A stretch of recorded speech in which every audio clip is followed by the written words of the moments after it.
All right, everyone, we're going to get started for the second portion of our forum. So please take your seats for our Sheriff's Candidates Forum. Please find your seat. Thank you.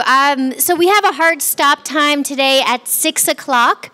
At 6:30, there will be another forum in this same room. We encourage everybody to stay and attend that forum. It is a candidates forum that will be hosted by the Food Policy Council. So the future of our food systems here in Nevada County. So definitely is of interest to many of us. So we encourage you to stay for a 6:30 start for the Food Policy Council candidates forum. And looks like we're about to get started again. Thank you all. I know. So again, please make sure that your cell phones are silenced. I'm just going to, for those of you that might not have been here at the beginning of the Board of Supervisors debate, I'm going to re-clarify the format. We have 3 sheriff candidates with us tonight. We have John Foster, former Grass Valley Police Chief, Bill Smethers, who's a current executive lieutenant at the Nevada County Sheriff's Office, and Shannon Moon, a current captain in the Nevada County Sheriff's Office. We are going to have, let's see, where's Maggie? There's Maggie. For those of you that want to submit questions, it's going to be very important for you to do that by raising your hand. Maggie here has cards and something to write with. The way the format's going to work is we're going to give each of the candidates a 2-minute opening statement and introduction. Then I will ask 3 questions. They'll each have 2 minutes to answer. And then we would love to have 3 questions from you, the audience. And what we'd love for you to do is to watch and listen, but also be quiet and respectful and voice your opinions on those cards when it comes to the questions. Please write very clearly, because if you have a really good question that we'd like to ask, we need to be able to read what that question is. So without further ado, I'm going to again start with the introductions in alphabetical order by last name, and then when I ask the questions, I'll do round robin. So John Foster, introduction and opening statement. Well, thank you to the Cannabis Alliance, KVMR, and of course the theater for hosting us tonight. My name is John Foster, and I would like to be your next sheriff in Nevada County. For those that don't know me, I have 35 years of law enforcement experience, 27 years in a leadership position. As my career started in Palo Alto, I rose to the rank to lieutenant. I went on to be a captain in Corvallis, Oregon, and then I was privileged to be your Grass Valley Police Chief for almost 18 years. And during that time frame, I was privileged to the culture shift that transpired during my tenure, creating better services, better outcomes, and a deep sense of trust with the community. People ask me how that was accomplished, and it was accomplished 2 ways. First of all, I recognized the most valuable resource, our employees, provided them the resources, training, and mentoring, and created an environment with the highest ethical standards, respect for all, within the organization and in the community. So I want to take that deep level of trust, community participation to the sheriff's office, and I have the proven track record and leadership skills to do that.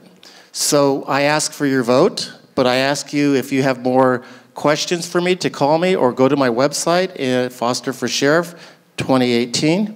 And again, thank you. Thank you. And also, just in case the candidates weren't here for the first forum, I have 2 timers going, and so the first noise you'll hear will be a 15-second warning. So I have one that goes off at 1 minute 45 seconds. That means you have 15 minutes to wrap up your response, and then I have another one that will show when we're to 2 minutes. So Shannon Moon, a 2-minute introduction and opening statement, please. Thank you. Thank you to the Alliance for having us and sharing your space with us tonight, to the Nevada Theater and KVMR for making sure that our messages get out to everyone that couldn't maybe make it tonight. I am Shannon Moon, and I'm running to be your next sheriff because I genuinely care about Nevada County. I was born and raised in this wonderful community, and I believe we deserve the absolute best in public safety services.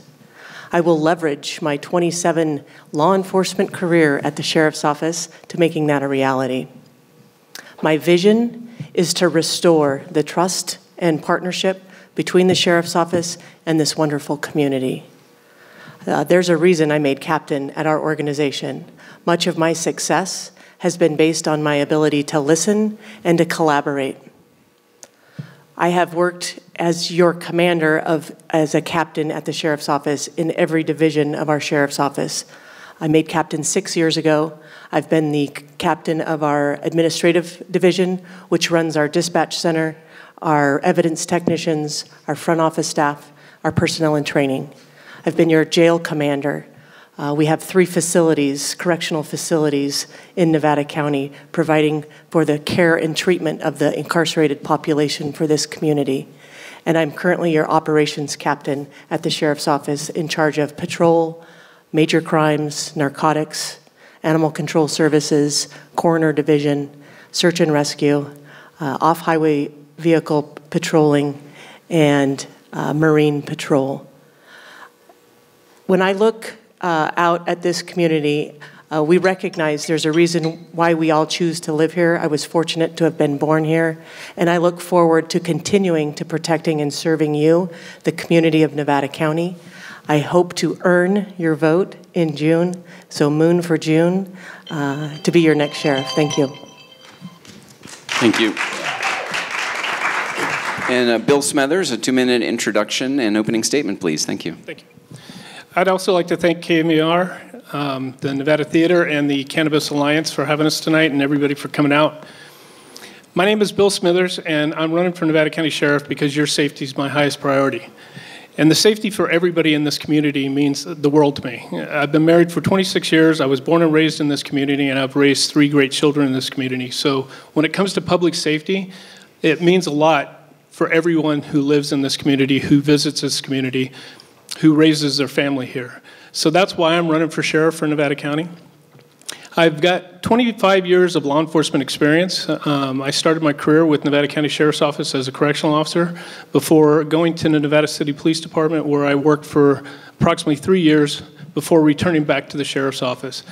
Since being at the Sheriff's Office, I've promoted up through the ranks from Deputy Sheriff to my current position as Executive Lieutenant. Over the 20-plus years that I've been with the Sheriff's Office, I had the opportunity as a lieutenant to manage all of the different divisions within the Sheriff's Office.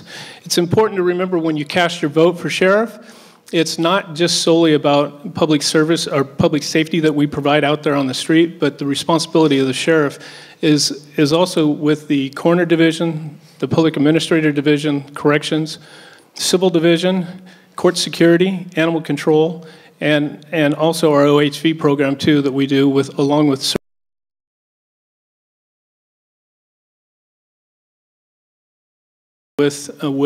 recreational or medicinal marijuana. Thank you. Next question, I'd like to start with Shannon Moon on the answer. As portions of cannabis-related activity move from the criminal realm to the legally permissible realm, many expect some law enforcement activity to transition to code compliance activity, freeing up response time for other pressing law enforcement activities. If you were elected county sheriff, how would you strike the perfect balance of time and resources used to monitor local cannabis activity? Thank you for the question. Since I initially announced my candidacy, I have said that code enforcement needs to run the regulations for the civil abatement of cannabis in this community. I have seen the amount of resources that does take, and clearly the tool of a deputy sheriff, a sworn officer, can be used more effectively and more efficiently on things that are clearly illegal. So moving forward, I would definitely advocate for that. Again, that is a board decision with staffing. I've advocated for that as my position as a captain. It has not been in part of the county's response to our staffing levels. I think moving forward, understanding that the board approves the budget of the sheriff is important, and those conversations have to be transparent on the staffing levels that we have and where we put our current staffing levels. 2 officers working marijuana enforcement abatement on a civil enforcement, even 2 officers isn't enough. So we're not doing effective work for the county in the work of the 2 officers. They need more resources.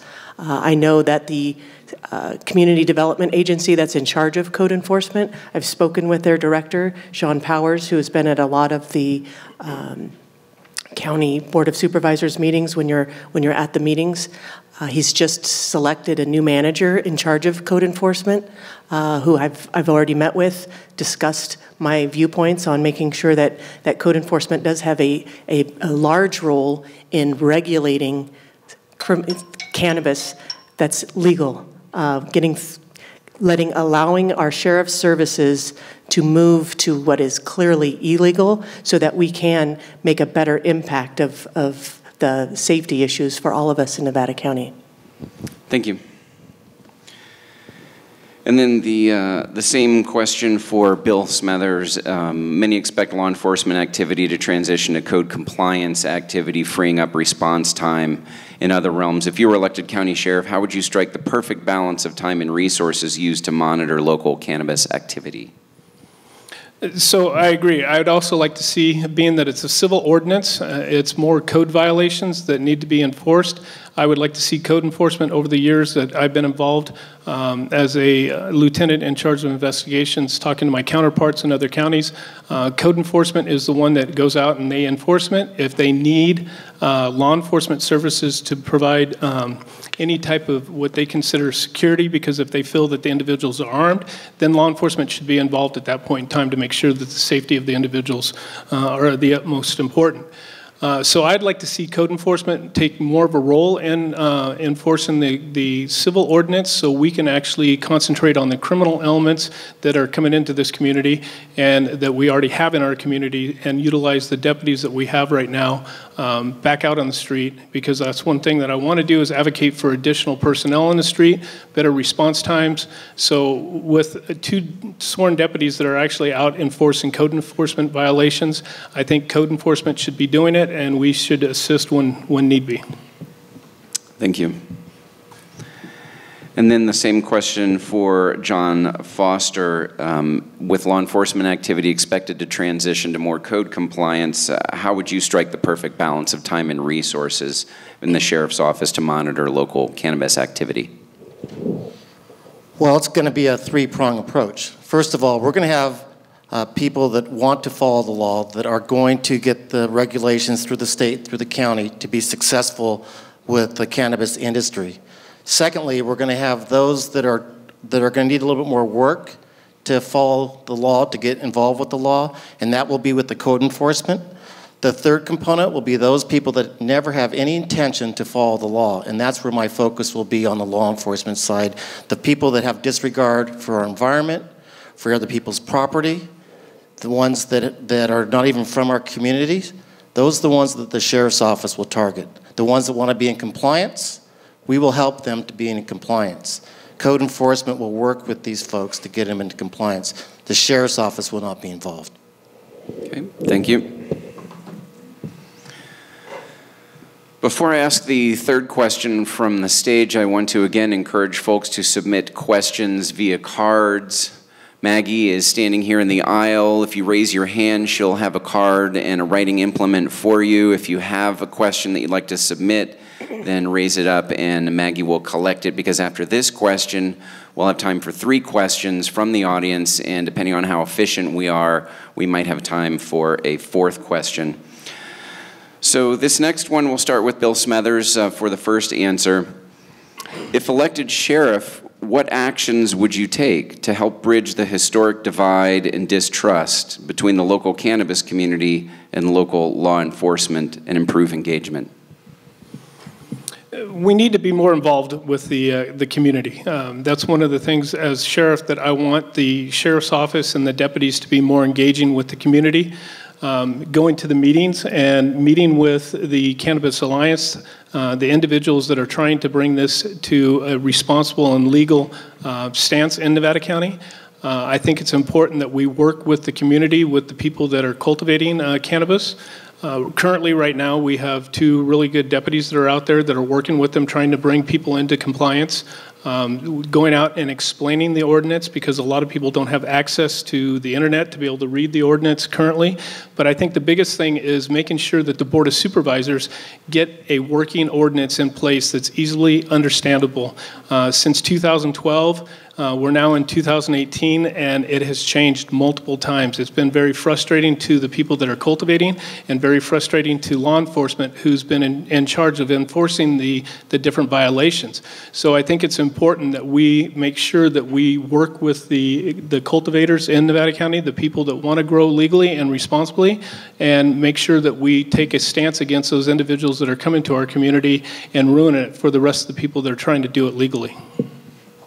Thank you. Same question then for John Foster. John, if you were elected sheriff, what actions would you take to help bridge the historic divide and distrust between the local cannabis community and local law enforcement? Well, as your sheriff, I'm going to ensure that my deputies are trained on what the rules are, that they understand that, first of all, that cannabis is legal. They understand about deliveries. They understand about distribution, they understand about cultivation, and that they enforce the laws with an understanding that it is now legal. And then secondly, I need to work with my other law enforcement partners.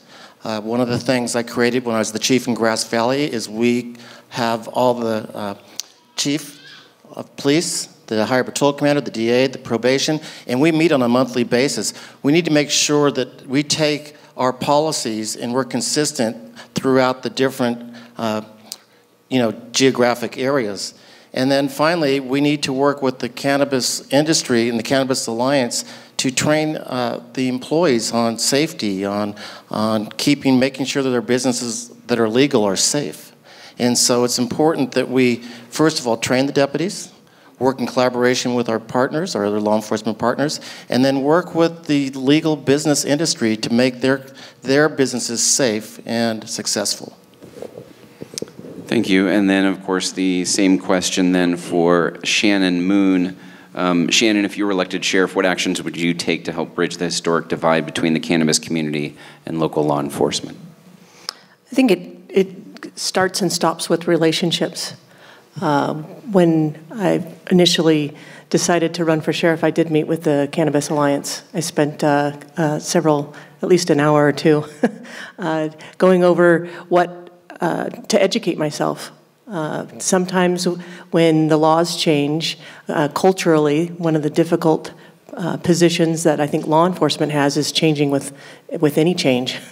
And you have to educate yourself. You have to understand that it's when the laws change, you change with the law to make it an effective and efficient policy for all of the citizens in our county. So relationships, I think, as your sheriff, that's a priority for me for all of our departments, all of our different divisions, and ensuring that at every level, our officers understand that relationships mean that everything starts and stops with a relationship and understanding.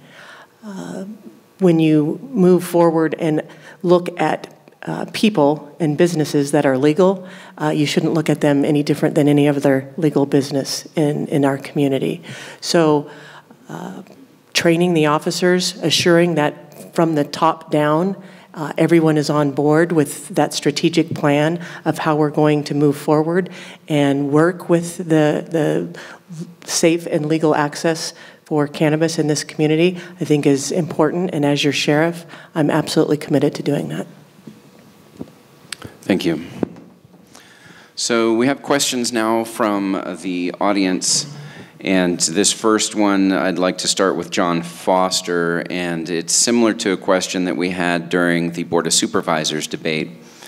In your personal opinion, not your professional opinion, in your personal opinion, should cannabis be descheduled at the federal level? Not legalized, but descheduled away from Schedule I, in your personal opinion. Do you support that? Well, not only in my personal opinion, but my professional opinion, absolutely. It should not be a Schedule I drug. As you see throughout the United States, the voters are telling government it's not a good idea to be a Schedule I, and so let's change that. Thank you. Same question then for Bill Smethers. In your personal, not your professional opinion, do you support the descheduling of cannabis away from Schedule I at the federal level?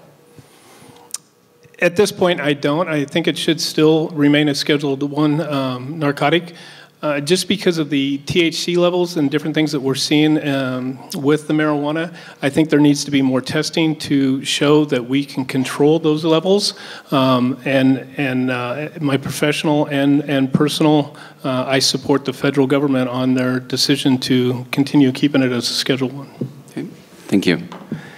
And lastly, same question then for Shannon Moon. In your personal opinion, do you feel that the cannabis should be descheduled and brought out of Schedule 1 at the federal level? I think if you look at the reasons why certain drugs are listed in that Schedule 1, when it says that there is no medicinal use or medicinal ability to use as medicine, I think that's an absolute contradiction. I've seen not only in this community, friends and family that use cannabis medicinally for either pain or other ailments, and it already is used, and that's the way in which California has voted.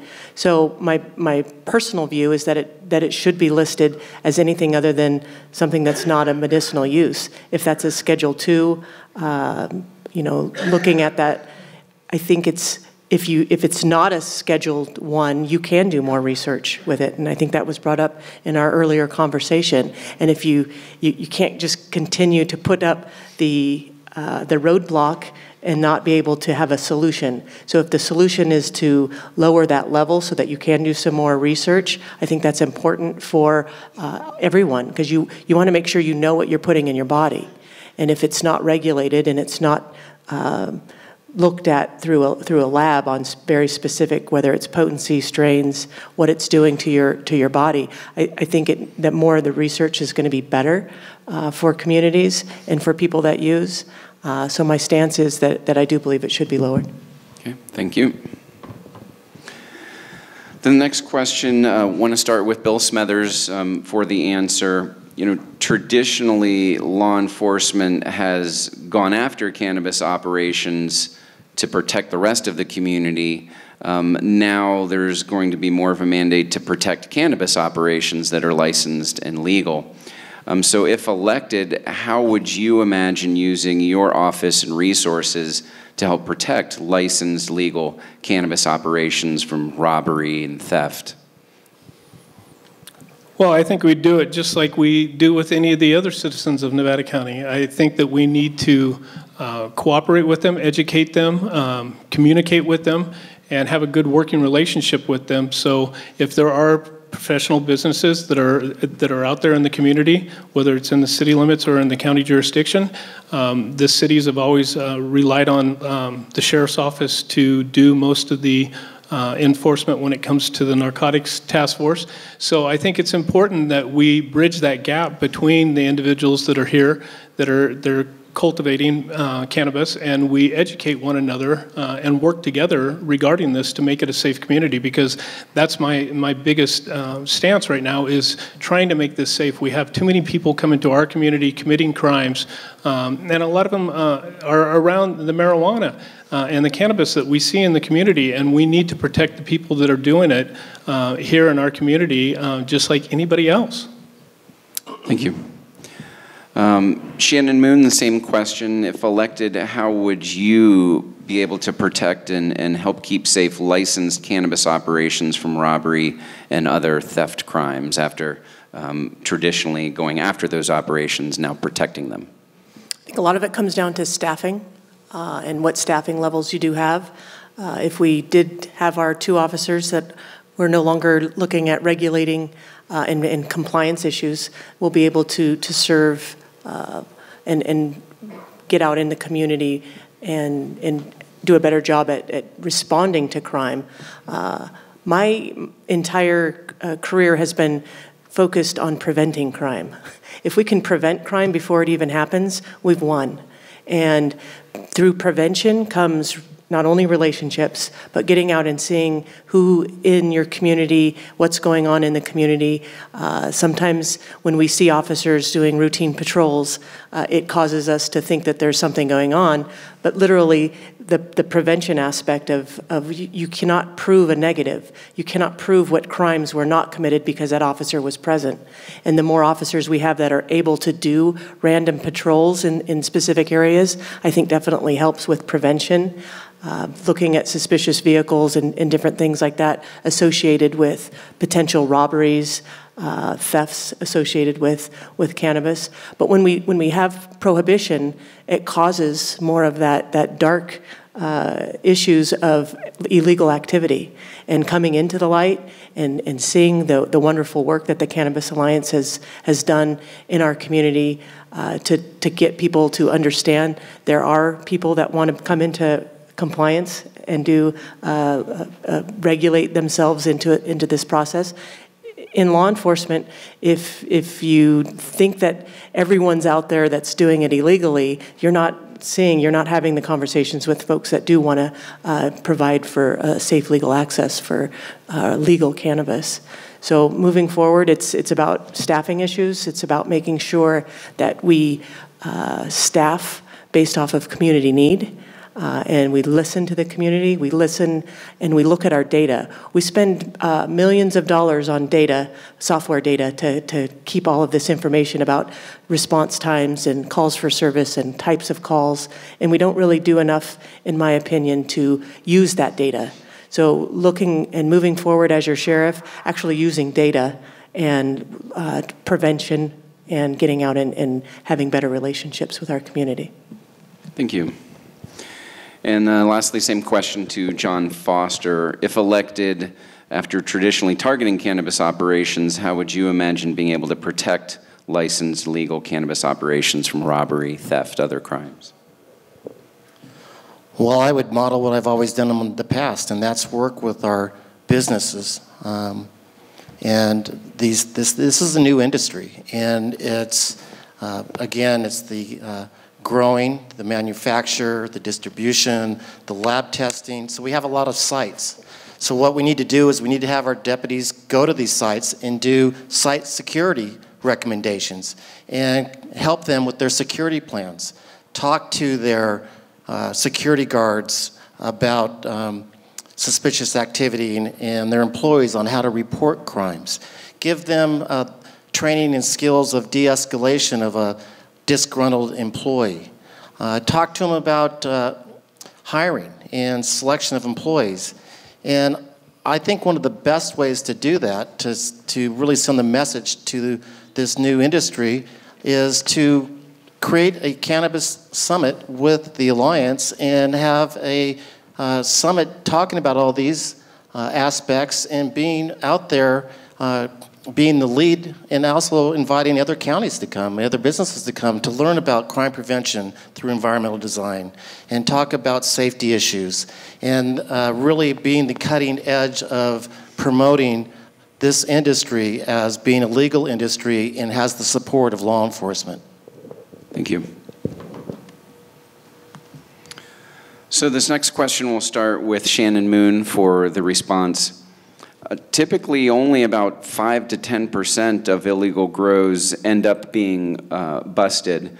With limited resources, how possible is it to clean up the Wild West illegal grows, ones that are too close to bus stops, backyards? How would you do that? Again, staffing patterns. We look at currently the deployment of what resources we do have. We have historically left some positions open for a vacancy rate at the Sheriff's Office, and it's difficult if you're not fully staffed to know if you need more staffing. So in 2009, we lost quite a few positions based off of the economic downturn. And what I tell people is when the economy's really well, we don't get very many people wanting to be law enforcement officers.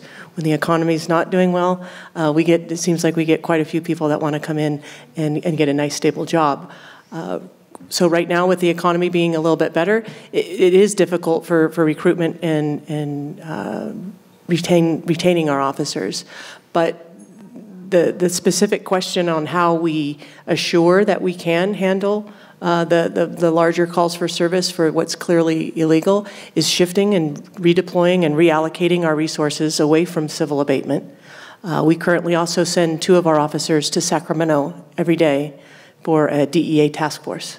And their jobs are to assist with methamphetamine in the state, in the Sacramento area, as well as prescription medication issues.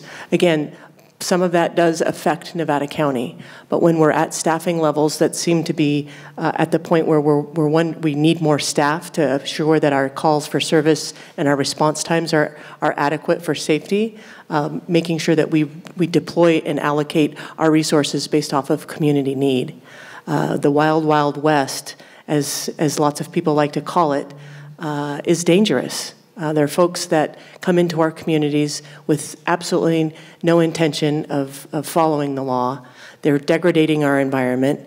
They're causing issues up and down on federal lands. So ensuring that we have good relationships with our federal enforcement officers of the DEA for issues that are on federal land, for issues of cannabis leaving the state of California, which is illegal. I think moving forward as your sheriff, redeploying based off of community need is definitely a priority.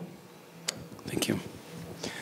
Same question for John Foster. Typically only 5 to 10% of illegal grows are busted with limited resources. How possible is it to make a dent in the Wild West illegal grows, and how would you do it?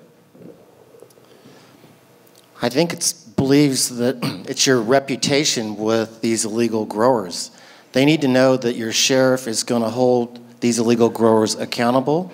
And so what we're going to do is we're going to target the most frequent high offenders, these cartel-type folks that have no interest in our community or following the law, and to send the message to them that we're going after you. And I believe if we send that message and we're proactive in actually enforcing the law against these people, it'll send the message that Nevada County is not the place to come. Thank you. And then same question to Bill Smethers. With 5 to 10% of illegal grows being busted and limited resources, how possible is it to make a dent in the Wild West illegal grows, and how would you do it? I think it's very possible. What I would like to do is, with the changing laws with Prop 47, Prop 57, AB 109, what we're seeing with our narcotics task force, what I would like to do is reallocate those resources. Besides focusing on the methamphetamine and the opioid problem that we're having in this community, I want to make them into a proactive policing team that would concentrate on the major issues that are affecting the quality of life of everybody here. And that goes from drugs to vandalisms to burglaries, whatever the major issue is affecting this community. I want that team out there.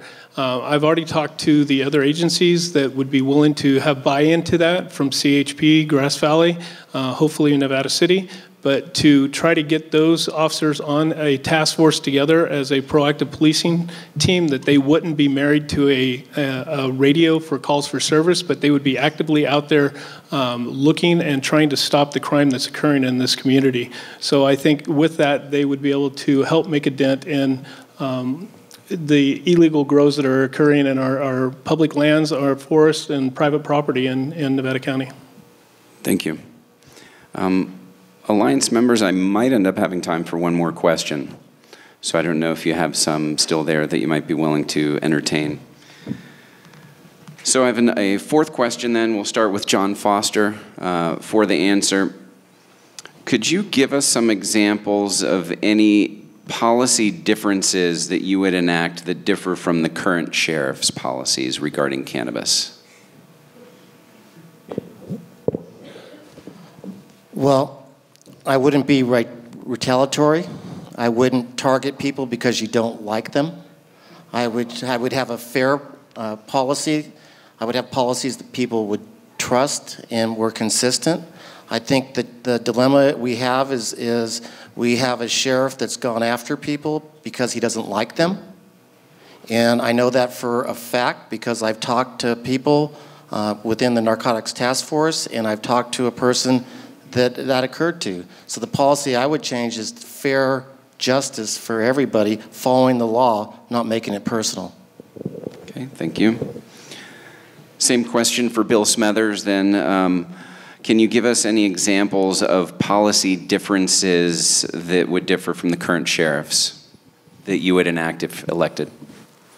Well, as I said earlier, I think when it comes to the Nevada County ordinance, I think that it should be turned over to code enforcement to be involved in enforcing that versus law enforcement. So I would be more engaging with the criminal element that's coming to this community that's doing it illegally. I would want to make sure that we stop the individuals that are committing the crimes that are ruining it for the rest of the individuals that are trying to cultivate in a responsible manner. And like I said, I think it's more engaging in the community and working with them to be more respected and have that strong relationship between the Cannabis Alliance and the cultivators of Nevada County to understand where we stand and we understand where people that cultivate cannabis stand too. So we could work together and have a community where everybody could get along, because there are a lot of people in this community that still don't agree with medical marijuana or recreational marijuana, but there are the group that does. So we need to make sure that we build that trust and that bridge between one another so we can live here in this community and have a safe community. Thank you. And then the same question for Shannon Moon. Can you give us any examples of policy shifts that might differ from the current sheriffs if you were elected? I've advocated for code enforcement since I became the operations captain 2017, July of 2017. So that's definitely one of the major differences of policy that I have with our current sheriff. The reality of our marijuana enforcement team currently is a direct report to our undersheriff. So again, they don't report to me. I don't know what calls for service they're on, and it's very difficult to be an operations captain in charge of patrol and all of the crime issues with patrol and not have the responsibility of the marijuana enforcement team. Not to say that there's anything going on with that, just that it's difficult to be a commander and have people report to other folks. And then the sheriff's office and all law enforcement, we're very paramilitary, and it's for a reason, for chain of command, to make sure that we're all consistent. It's not to be anything other than for consistency, and it's very inconsistent when other people are reporting to other folks. So that's definitely, as your sheriff, I will assure that all patrol and operation services report to a commander so that they can be responsible for the level of service. As a commander, the differences between a lieutenant and a commander is the lieutenant is more tactical in the field, and as a captain at your sheriff's office, it's more policy and strategy. And it's difficult to, you need to make sure that your lieutenants are following the policy and strategy of the commander that, of course, is taking direction from the sheriff. So as your sheriff, I will assure, number one, that we stay in great relationship and communicate. Because if we don't communicate with the public, it's difficult to move a policy forward, as we've seen in most recent history. When you don't communicate with the way in which you're going to send your strategic plan forward on how you're going to get there, makes for everyone to be very frustrated, including our staff. So that's thank you for the question. Thank you. And thanks to all three of you for being so concise. You're definitely not politicians that take up the entire answer period. You're used to action, less talking, huh? So we have time for a fifth question then. We'll start this one with Bill Smethers on the answer. Because our current draft ordinance is still in place, which makes compliance nearly impossible based on setbacks alone, what are the enforcement priorities for this planting season? Well, that's going to still fall under our current sheriff's policy. So at this point in time, until the Board of Supervisors comes up with the new regulations on the ordinance, it's going to be status quo with the current regulations. So hopefully, maybe the Board of Supervisors can do an emergency ordinance to where they can get something in place that's more understandable for the people that are cultivating, and more understanding for law enforcement too when we're out there dealing with the individuals that are trying to do it responsible. So it's solely going to be resting on the Board of Supervisors' shoulders. But as of right now, we're still working under our old ordinance, and hopefully when this one comes out, it'll be set in stone and it won't change again next year. Okay, thank you. Then we'll ask the same question of Shannon, and I guess I'll pose it more of a what if then. Because our current draft ordinance is still in place, which makes compliance difficult based on setbacks alone, if you were sheriff right now, what would your enforcement priorities be for this planting season if there was ambiguity? Definitely shifting that enforcement branch of that to code enforcement. They're, number one, better tooled to provide for enforcement for code. That's their job. They provide for ordinance code enforcement on any other code of the Board of Supervisors. The safety aspect, we like to use fear, and with fear comes, you know, look at your statistics. Very few instances where our marijuana enforcement team has had to use force or come with any combative positions from the growers during compliance checks. The reality of that is that you just never know. So we always try to assure that we're providing safe regulation. Shifting that to code enforcement and allowing our staff to look at what's clearly illegal.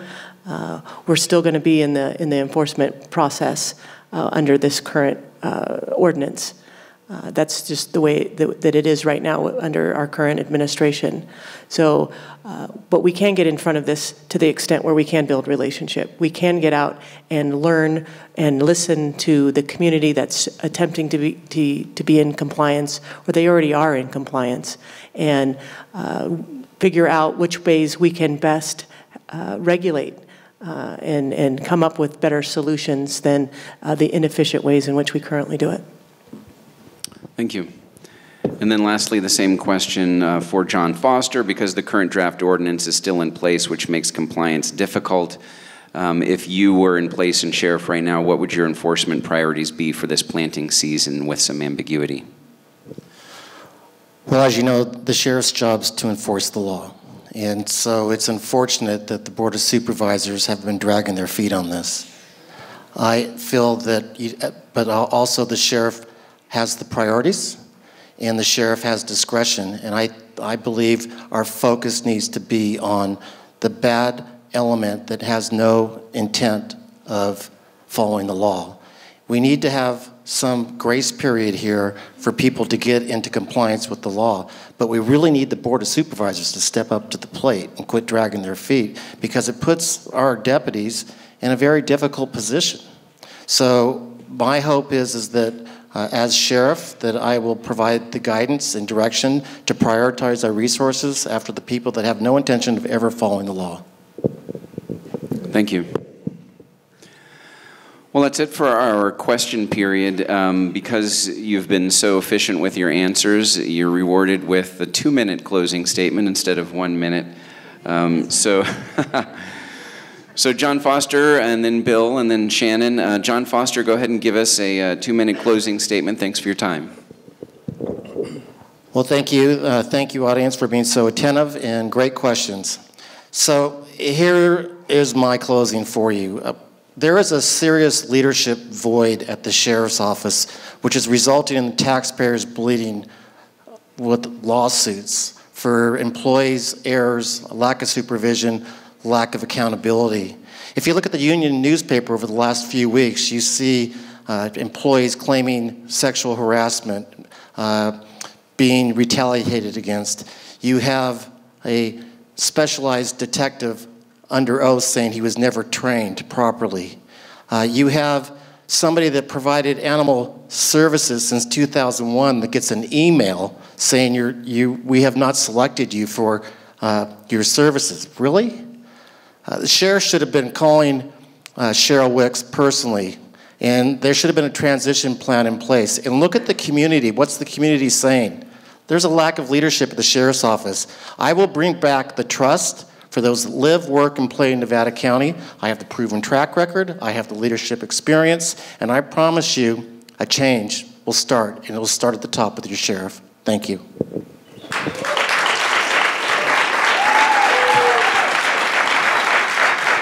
Bill Smethers, 2 minutes with your closing statement. Thank you for your time. Thank you. I'd also like to thank everybody for coming out tonight and the Cannabis Alliance for hosting us. Again, it is time for change. It's time for a new vision for the Sheriff's Office and for this community in whole. As Sheriff, I want to build a well-respected and revered department within this community and within the state of California. I want to have a great working relationship with the community. I want the deputies to be out there and engaged with the community, and I want to be engaged as your sheriff. I believe that morale starts from the top and it works its way down. It doesn't start from the bottom and come up. So as your sheriff, I want to be more involved with the day-to-day operations. I bring 25 years of law enforcement experience and knowledge in all the different divisions within the Sheriff's Office, and I know the different things that need to be changed within the Sheriff's Office. I would like to bring those to you. I have the respect of the deputy sheriffs, the correctional officers. I've both been endorsed by both of them as their next leader of the Sheriff's Office because they know what type of person I am. I was brought up by a great set of parents who taught me to treat people the way I want to be treated in any given situation. And I would never ask anybody to do something I wouldn't do myself. And that's what I want to bring to this community. I want to bring that through the deputies to you. And from my position as sheriff in this department, I want to bring the relationship back to this community amongst the individuals that I've grown up here serving. So I appreciate your time, and hopefully when you check the box for sheriff, you will vote for Bill Smithers. And you can also visit my website too and my Facebook page to see my different stance on issues that are affecting Nevada County. Thank you.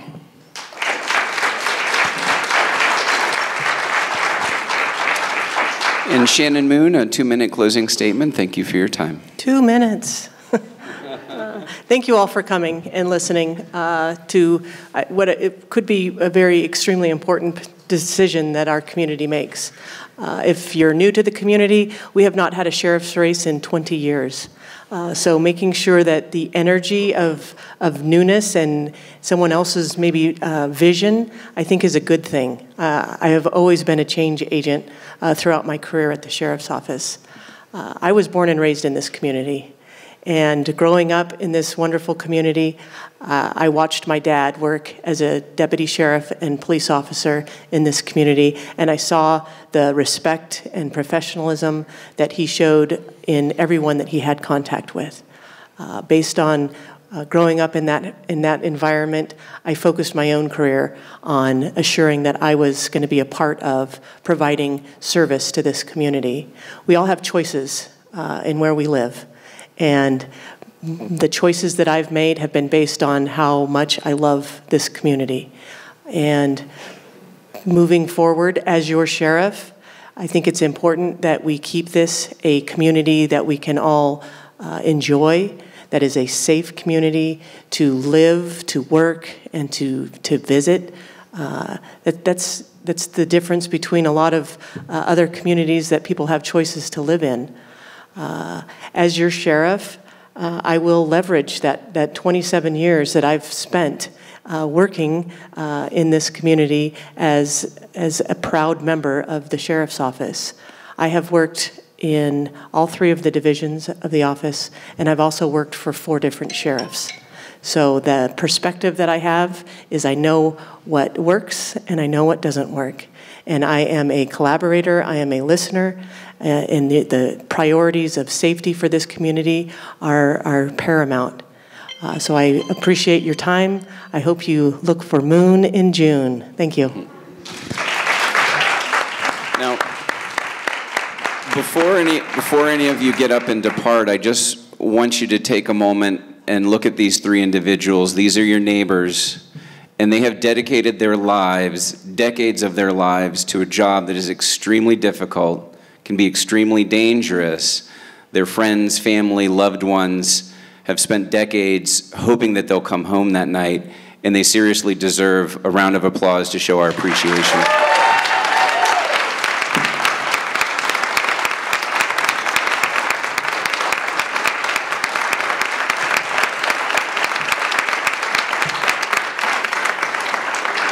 So we have a sheriff's race. That's exciting. We also have a debate that's starting here in a half an hour. So Diana's going to say a couple quick words. Make sure you register and vote. And for chit-chat and analysis of what you just heard tonight, please take it outside so that we can transition into the next debate. Thank you.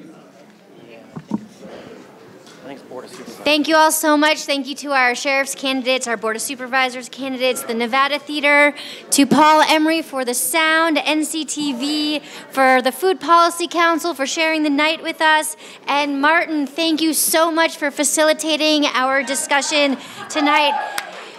Make sure you're registered to vote. Make sure your friends are registered to vote. Your family is registered to vote. And don't forget to vote on June 5th. And please come to our Good Neighbors workshop next Tuesday on fire safety. Thank you all.